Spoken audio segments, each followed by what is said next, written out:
सुमुखं सुहृदं सुलभं सुखदं स्वनुजं च सुखाय ममोघशरम् अपहाय रघुद्वहमन्यमहं न कथञ्चन कञ्चन जातु भजे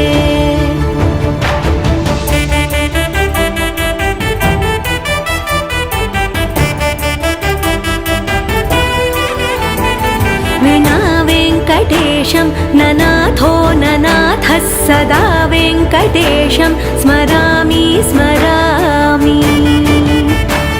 हरे वेङ्कटेश प्रसीद प्रसीद प्रियं वेङ्कटेश प्रयच्छ प्रयच्छ